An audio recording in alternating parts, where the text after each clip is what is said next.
Hello' guys, কি খবৰ তোমালোকৰ? আশা কৰোঁ ভালেই। মই ৰিহান আৰু আজি লৈছোঁ এটা নতুন ভিডিঅ'।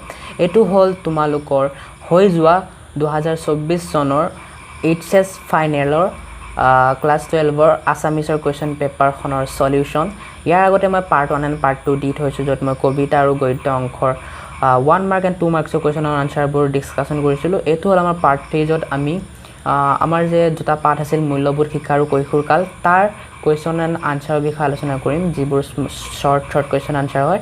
তো ব'লা ভিডিঅ'টো ষ্টাৰ্ট কৰোঁ। এতিয়া আমাৰ সেই পাঠ দুটাৰ কুৱেশ্যন এণ্ড আনচাৰ ষ্টাৰ্ট হৈছিল 9 নম্বৰৰ পৰা। ঠিক আছে, 9 নম্বৰ ক প্ৰশ্নটো সুধিছিল নৈতিক শব্দটোৰ ইংৰাজী প্ৰতিশব্দ কি? ইয়াৰ উত্তৰ হ'ব মৰেল। 6 নম্বৰ কুৱেশ্যনটো হ'ল মহৰ্ষি টলষ্টয়ৰ মতে সৌন্দৰ্যবোধ কি? ইয়াৰ উত্তৰটো হ'ব মহৰ্ষি টলষ্টয়ৰ মতে সৌন্দৰ্যবোধ বস্তুনিষ্ঠ নহয়, ব্যক্তিনিষ্ঠহে। ঠিক আছে, এতিয়া আমি গ নম্বৰ কুৱেশ্যনটোলৈ আহোঁ। গ নম্বৰ কুৱেশ্যনটোত সুধিছে বয়সন্ধি কাল বুলি কোনচোৱা কালক কোৱা হয়? ইয়াৰ উত্তৰ তোমালোকে লিখিব লাগিব 10 বা 11ৰ 10 বা 11ৰ পৰা 18 বা 19লৈ।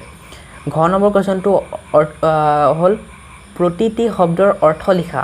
ইয়াৰ উত্তৰটো হ'ব বিশ্বাস। 10 নম্বৰ কুৱেশ্যনটোলৈ আহোঁ, য'ত প্ৰতিটো কুৱেশ্যনৰ মূল্যাংক 2। ইয়াক সুধিছে ক নম্বৰ কুৱেশ্যনটোত আদৰ্শবাদী দাৰ্শনিকসকলৰ মতে চিৰন্তন মূল্যবোধ তিনিটা কি কি? ইয়াৰ পৰিৱৰ্তন হয়নে? তো আমি লিখিব লাগিব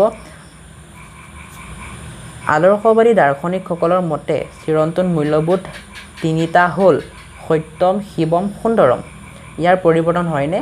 নহয়, ইয়াৰ পৰিৱৰ্তন নহয়। ঠিক আছে, এতিয়া 6 নম্বৰ কুৱেশ্যনটো আমাক সুধিছে নৈতিক স্বতন্ত্ৰতা বুলিলে কি বুজা? ইয়াৰ উত্তৰটো আমি বুকৰ 147 পেজতে চাম বোলা।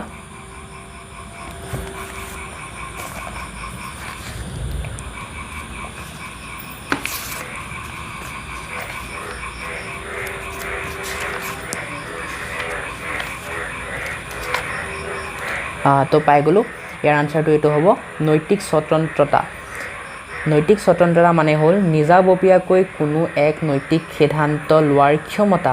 আনৰ লগত আলোচনা কৰিলেও এনেধৰণৰ সিদ্ধান্ত সমস্ত দায়িত্ব ব্যক্তিয়ে নিজে স্বীকাৰ কৰি লোৱাৰ মানসিকতা।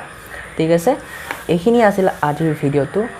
নেক্সট আৰু এটা ভিডিঅ' আহিব, য'ত মই তোমালোকক গ্ৰামাৰ ছেকশ্যন আলোচনা কৰিম। কিপ ৱাচিং, কিপ লাভিং, বাই বাই।